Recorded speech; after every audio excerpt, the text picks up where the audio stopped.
La magie, illusion ou science interdite, elle traverse toutes les cultures, s'invite dans la politique, le business, les religions, et pourtant, on prétend qu'elle n'existe pas. Mais que disent vraiment les textes sacrés, les anthropologues et les témoignages de l'histoire? Et si la magie n'était pas seulement une croyance, mais une réalité trop dangereuse pour être révélée? Il existe des savoirs oubliés, des vérités cachées dans l'ombre, effacées par le temps, mais si l'on regarde de plus près, elles n'ont jamais vraiment disparu. Cette vidéo explore des croyances, traditions, récits historiques et témoignages. Elle ne constitue ni un guide pratique, ni un conseil médical ou spirituel. Je présente des faits, des mythes, des hypothèses afin de questionner notre rapport à l'invisible. Depuis la nuit des temps, l'humanité cherche à comprendre ce qui se trame au-delà du visible. Les anciens parlaient de force, de souffle, d'esprit. Aujourd'hui, on nomme cela paranormal. Et si ce mot n'était qu'un écran? Et si la magie n'était pas une superstition, mais une science interdite?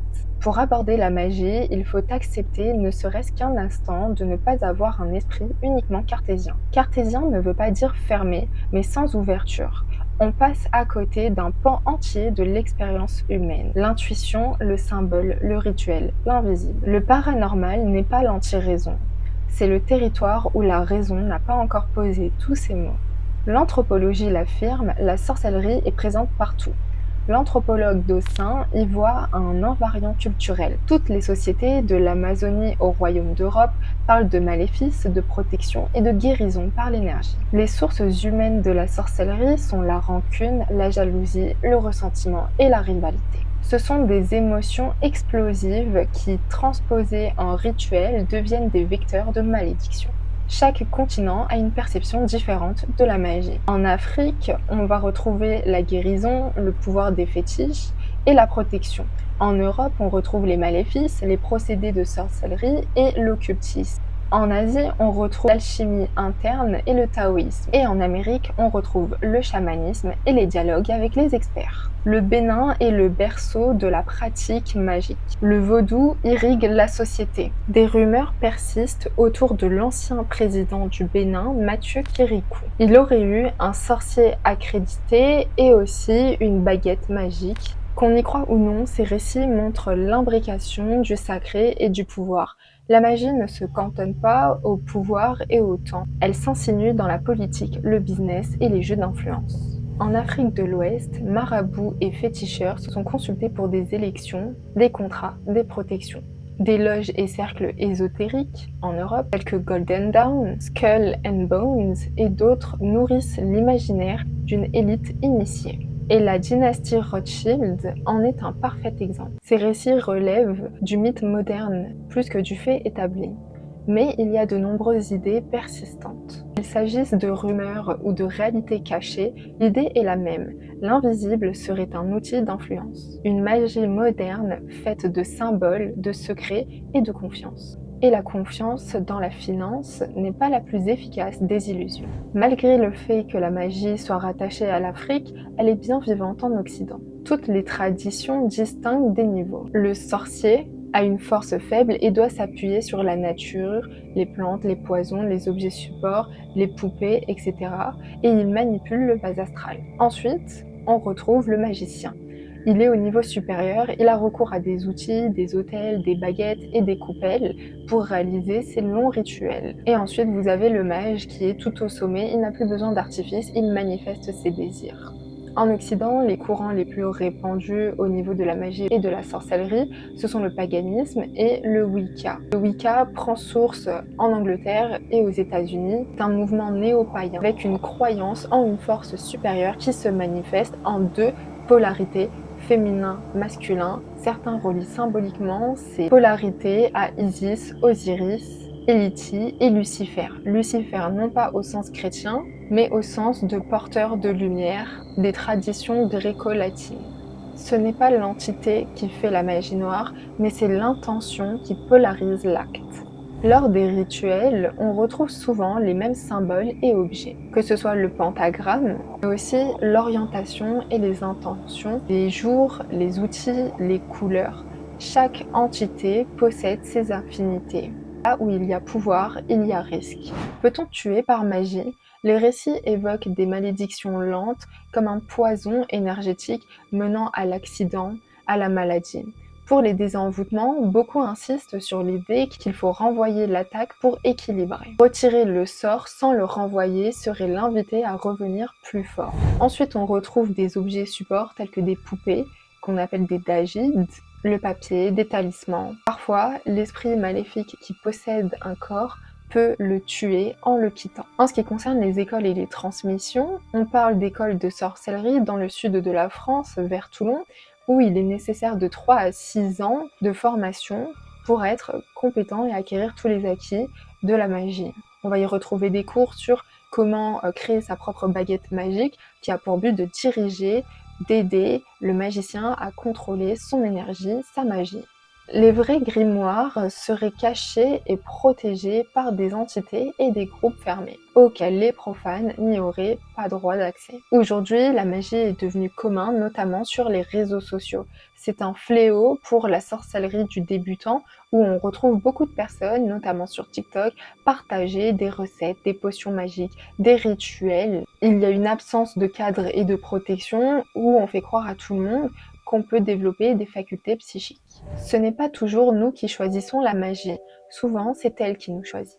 Depuis la nuit des temps, les civilisations ont eu recours à des pratiques que nous appelons aujourd'hui magie. Mais pour elles, il ne s'agissait pas de superstition, encore moins de divertissement. C'était une science sacrée, une manière de dialoguer avec l'invisible. En Égypte antique, les prêtres utilisaient des incantations et des rituels pour protéger les vivants et guider les morts. Chez les Grecs, par exemple, l'oracle de Delphes transmettait des messages de Dieu. Dans les sociétés chamaniques, la magie est un pont entre l'humain et les esprits de la nature. La magie était partout, jusqu'à ce que les grandes religions monothéistes la diabolisent, la réduisant à une menace à éradiquer. Pourtant, dans l'ombre, ces savoirs n'ont jamais cessé d'exister. Les grandes religions condamnent la magie tout en reconnaissant l'existence d'entités, de miracles, d'exorcismes. Par exemple, dans le Coran, on fait souvent appel aux magiciens de Pharaon. Dans Surat al-Baqarah, on mentionne Harut et Marut qui enseignent la magie à Babylone. Dans Surat al-Harafa et Surat Taha, on parle également encore des magiciens de Pharaon. En islam, pratiquer la sorcellerie implique la profanation, la souillure du Coran, prier à contresens de la Qibla, lire le Coran avec des waswas, donc des murmures qui ne sont pas dans les textes initiaux. Parmi tous les témoignages d'anciens sorciers qui se sont reconvertis à l'islam, on retrouve les mêmes procédés. Pour devenir un sorcier, il faut s'isoler 40 jours dans une grotte, profaner le Coran et invoquer constamment des djinns, des démons, jusqu'à avoir une armée de djinns à son service. Mais pour se protéger de tout cela, le meilleur moyen reste de prier. Il y avait une sorcière russe qui, lors d'interviews, disait qu'il était très compliqué de jeter des sorts sur les personnes musulmanes car leur prière et leur lien avec Dieu très intense les protégeaient. Dans le christianisme, on retrouve Jésus qui fait des miracles, il guérit des lépreux, il expulse des démons, les possessions et les exorcismes sont toujours présents, et on retrouve Saint Cyprien d'Antioche, qui est la figure du sorcier qui est devenu saint. Les livres anciens sont la source principale de la magie. On retrouve des grimoires protégés par des entités qui sont réservés à une élite parmi les initiés. Parmi les grimoires, il existe certains grimoires qui sont l'élite, la Bible de la magie. On retrouve la clé de Salomon, Ars Notoria, livre juré de Notorius, le manuscrit de Voynich, où on retrouve des points sur l'astrologie, la médecine, l'architecture, tout cela construit selon des principes magiques. Le roi Salomon était connu pour commander des entités, des djinns qui lui obéissaient. Dans Picatrix, qui a été traduit d'abord de l'arabe vers l'espagnol, on retrouve des principes comme quoi certaines villes auraient été construites selon des principes de la magie. Si les textes sacrés côtoient l'invisible, ils tracent aussi des lignes rouges. Pourquoi ? Peut-être parce que toute puissance exige un prix.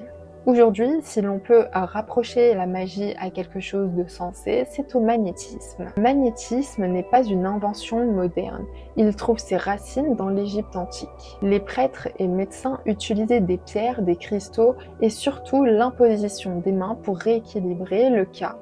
Les hiéroglyphes témoignent de pratiques de guérison énergétique. Le corps était vu comme traversé par des canaux subtils. L'énergie de vie, ce n'était pas de la magie.